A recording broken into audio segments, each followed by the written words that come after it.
Hi, I'm Ken Brown. Welcome to Between the Lobes. Where did that name came from? For years and years, I've always said that I live between the space between the left and the right lobe, and I just kind of bounce back and forth between the two. I've been called a Renaissance man by a few people in the past because I have a lot of different skills. Let me throw my glasses on. You can see me. There we go. I have eyeballs. That's great. Oh, I've done a number of things.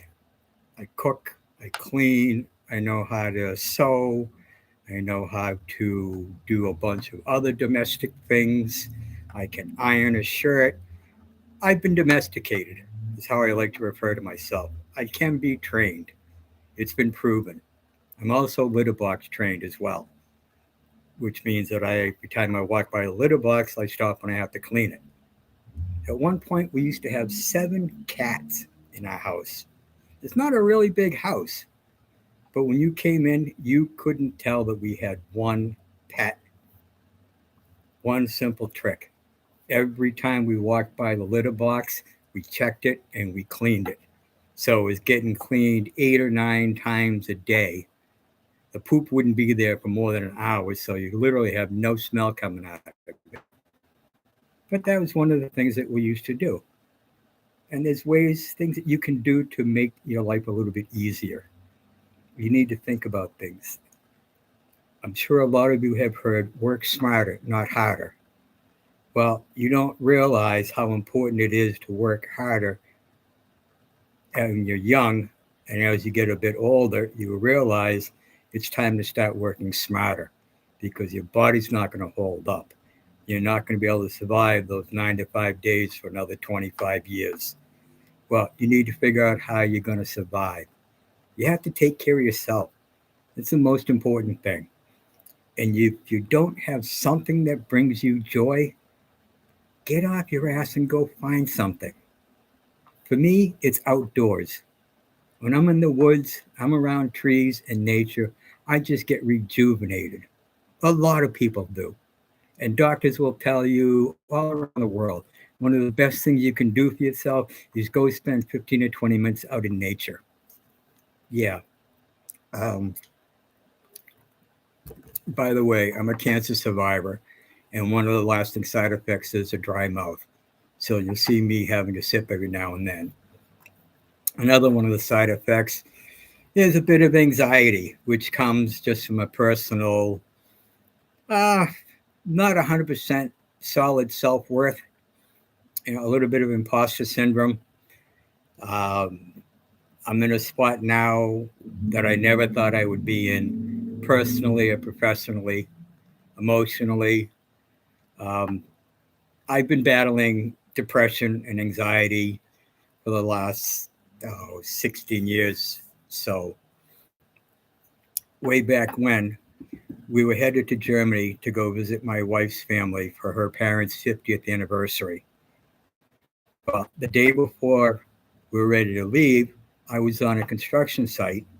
I was a general contractor, and I picked up a piece of plywood the wrong way, and my back went out. Oh, I was on my knees, almost in tears, right away. It was horrible. Well, I able to get home, spoke with the wife. She said, "Well, maybe we should go see a chiropractor." Okay. Well, we go to see a local chiropractor, and he does a couple of things, and I'm feeling worse, actually. Well, shortly afterwards, when my wife started seeing a chiropractor, we understood how they're really supposed to work. They're not supposed to just bring you in and do some cracking right away. They should do some x rays. They should do some movement testing. They should do some range of motion. They should find out where it hurts, what hurts. Not just have you come in, oh, geez, you're right off the street. Sure, I'll crack your back. No problem. Well, I was hobbling because on the way out the door to the airport, I reached over on the kitchen table to get something, and my back just snapped again. And oh my God, did it hurt! It felt like I got stuck with a burning hot knife, just slam it right into my lower back. Oh, that was bad. Well, I kind of hobbled my way around. We ended up actually taking the trains into Boston to the airport. And that was okay because I was sitting and it was comfortable. We're going along and everything's happening. We get to the flight. We get on the flight. It's about a 9 hour flight. And about 6.5, 7 hours in, I decide I need to get up and go to the bathroom. I couldn't move. I could not move. I could not lift my arm off the armrest. I could not lean forward. I could not move my leg. The pain was so unbelievably horrible. I was very close to being in tears. And I had to just sit there like that for the next couple of hours, not moving, literally not an inch. Could not lift my arm off the armrest. The pain was insane. Well, I didn't know it, but they have these little wheelchairs that fit right down the aisle of the airplane. Well, I brought one in, and it took quite a bit to get me up out of the seat and into the wheelchair. And by that time, I was crying. I get no problems explaining that to you and telling you right out. I was in tears. It was freaking unbelievable. So that happened. They get me off the plane. They bring me into the airport infirmary, and we get uh, a medic out there, and he says, "I'm going to give you a shot. I'll see if this helps." Okay. He pulls out a freaking needle, and I just turn my head and say, "Just stick me." And he stuck it in me. Turns out it was a shot of cortisone, and it didn't help a whole heck of a lot. Well, my in laws were about 3 hours away from the airport, and there's a rehab center in the town that they live in. Well, we decided it would be best to have me closer to family than have me in someplace out there by the airport. So, $900 cash, we get an ambulance ride for 3.5 hours to that rehab center. And I spent 2.5, almost 3 weeks stuck there in that rehab center because I couldn't walk. It was so horrible. It was just, it was one of the worst things that I ever had experienced. And I still have problems with my back. And there are days where I describe it as either getting little 3 inch burning red hot knives being stuck into my lower back, or somebody just takes a samurai sword and just slices me right across the back, right above the belt line. And the pain is just searing right across that belt line. It's horrible. I, however, know that I have an addictive personality. Yeah, I have ADD and I've had it since I was a kid. So back in the late 70s, early 80s, when everybody was doing speed, well, I didn't know that that's exactly what a person with ADD loves: speed. It straightens everything out. It gets your brain working in the same time zone as the rest of your brain, and everything connects. There's clarity, there's peacefulness, there's imagination, there's this different view about everything around life because you're not scatterbrained. It's amazing. I'm a firm believer in medication, but especially with ADD, medication is just the first step. You need behavior modification. That's the only way you're ever going to kick it. And if you're not willing to do that, then I'm sorry, but self inflicted, I got no sympathy for you. That's one of my philosophies in life. If you do it to yourself and you know that you're doing it to yourself, I'm not going to give two shits about you and your complaints. You bitch and moan about whatever you want. I don't fucking care.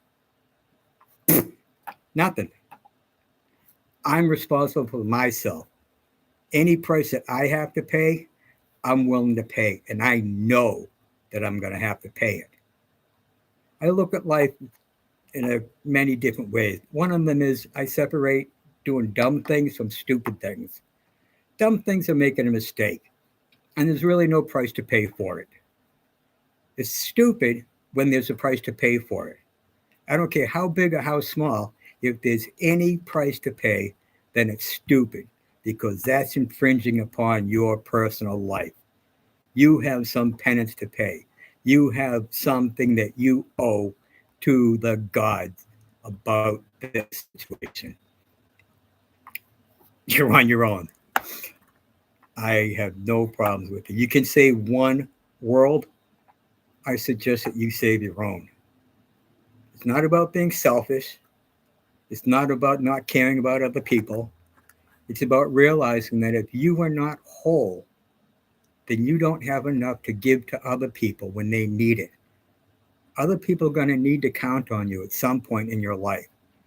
And if you don't have your shit together enough to be able to say, hey, I can stop what I'm doing with my life and I can now devote myself to this situation with you to help you get through it, whatever it is, you're not going to be there. You have to be whole first. Save your world and just your world.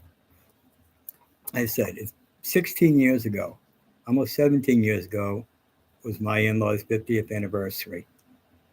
And ever since I came back, a couple of months after my wife had come back, um, I've been disabled ever since. I got a placard on my car. I have a cane by my bed. I have a cane in my office downstairs. And there are mornings I get out of bed and I need two canes to walk. And I certainly wouldn't call it walking. I call it the 2-bit shuffle because it's half a step at a time and it's one foot just sliding after the other. And it's literally like I had a stroke and one of my sides isn't working.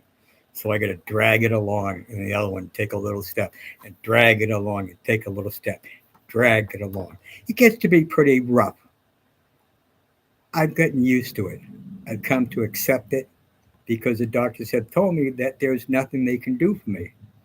Oh, they could fuse 6 of my vertebrae together, but I'll never bend over again. I don't think I want that.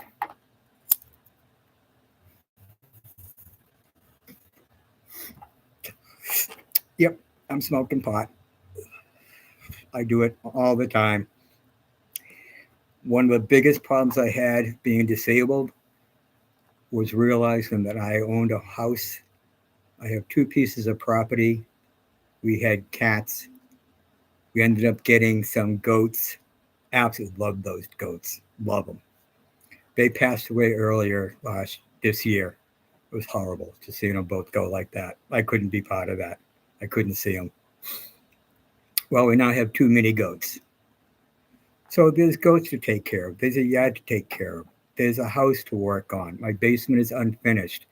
I've got all sorts of things around. And when I get out of bed in the morning and I know that my back is going to be really bad because I'm already shuffling, just getting down to go to the bathroom, and I'm barely made downstairs, I know that I'm going to be sitting on my ass for the rest of the day. Yeah, almost the whole day. And I count on that happening.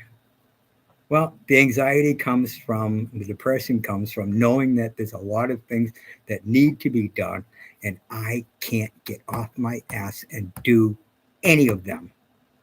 If I'm having a bad day, I'll vacuum the downstairs of my house. That's maybe 900 square feet, and I'm done. Done for the day. That's it. I can go grocery shopping, and I'm done for the day. We have 2 pieces of property. I'll mow one of them, and I'm done for the day. I know that if I try to vacuum downstairs and upstairs, I'm going to be a hurting puppy. It happens every single time. So I end up unplugging the vacuum and just leave it there for my wife to deal with when she gets home because I can't pick the damn thing up. I can barely stand up. It's horrible going through that. one of the worst things about being retired is not having things to keep your mind busy. Well, I'm not an intellectual, but I'm not a schlub either. I want to learn something new every day. I'm constantly watching things online. I'm updated on the news, everything that's happened in the last 16 years, every war, every famine, every fight, every missile launch, every attack that's gone on, every horror show in the White House that's happened. January 6th, those motherfuckers ought to all be put right back in jail today. Fuck them all. Yeah, I'm an American. I love my country. I'm not looking to see it destroyed. I don't want a fucking dictatorship. I don't want Donald Trump anywhere near Washington except crossing the street with an old lady and maybe he'll get hit by a fucking truck. I don't trust somebody that says they want to suspend the Constitution. Do you? Are you out of your fucking mind? Suspend the Constitution? Who the hell does he think he is? Oh, he's a fucking king right now. Goddamn right he is. Because the Supreme Court gave him unlimited criminal powers. He can do anything, absolutely anything. He can go out on the street and just shoot somebody and they can't charge him. No. He'll say it was part of his presidential protocol. This person was his enemy. Great. Now we got a president that wants to go around shooting his enemies? What the fuck are we talking about here? I just want to live my life, be left alone, have the government keep their fucking nose out of my business. I'll pay my taxes, whatever they are. I don't argue about taxes. I will never argue about taxes because you can't do anything about them. So just shut up and pay them. And for you fucking millionaires out there, you assholes suck. You should be paying your fair share. When I become a millionaire, I'm not going to give two rats' ass about taxes. You want them? Take them. I'll have so much more, I won't even care. You are probably in that situation. You get $25 to $30 million in the fucking bank and you're bitching about taxes. Fuck you. Absolutely fuck you. Yeah, I get an attitude. I don't like millionaires that keep all the money to themselves. There's people, so many people in this country that are hurting. And you motherfuckers are sitting on tens of millions of dollars in the fucking bank doing nothing with it except collecting interest. You're a bunch of shitheads. You should be out in the streets helping people, handing out $100 bills, going out and spending your money and doing good things with that, not just letting it sit there and make you more money. You get 10 million in the bank. Take $1 million and go spend it on people that need it. Go build a housing complex for the homeless so they have a place to live. Get them off the fucking streets. You're bitching about it and you're bitching about it and you're fucking bitching about it, but you're not willing to do anything to solve the problem. You're just gonna fucking bitch. Oh, I don't want those people on the streets that I walk on. They're bums. No, they're fucking people who are down on their luck. There may be a divorced guy whose wife was making more money than he was, and now he can't afford a house or even an apartment because the apartments cost as much as a fucking house right now. If you can afford an apartment, you can afford house payments. They're probably going to be less. It's insane out there. I bought my house over 35 years ago. I have refinanced it a couple of times. So yeah, I'm knee deep in debt. I'm a regular American like everybody else. I get the same problems. I worry about the electric bill. I worry about the gas bill. I don't worry about the cars, or we get car payments and insurance. You can't do much about these things. Yeah, you can find a way to cut your insurance. That's a pretty good thing. And you should do that. I went from one agent to another to save $600. And I gave that first agent, who I'd been with for a number of years, I said, this is the deal that I'm being offered. I'm giving you a shot to match it. What can you do? I've been with you for 18 years or 20 years. I'm not going to just walk away without giving you a fair shot at it. And she said, the best we can do is we'll save the $200, Ken. I said, yeah, I'm looking at 600. And for me, it's like waking up on the first of every month and taking a $50 bill and just flushing it down the toilet. I just can't see myself doing that. So I love you guys. You've been wonderful. The few times that we've needed your services, you've been great. But I got a budget I got to stick to. I'm on a fixed income. It's just crazy. I get a decent fixed income. I can't imagine how people survive with just one income in retirement. You want to know why there's so many trade-offs? Because Social Security just doesn't cut it. You can either make your payments and put gas in your car, or you can get groceries, or you can get your medications. There's so many different things that are at you as an adult. Kids don't understand it. We didn't understand it when we were kids either.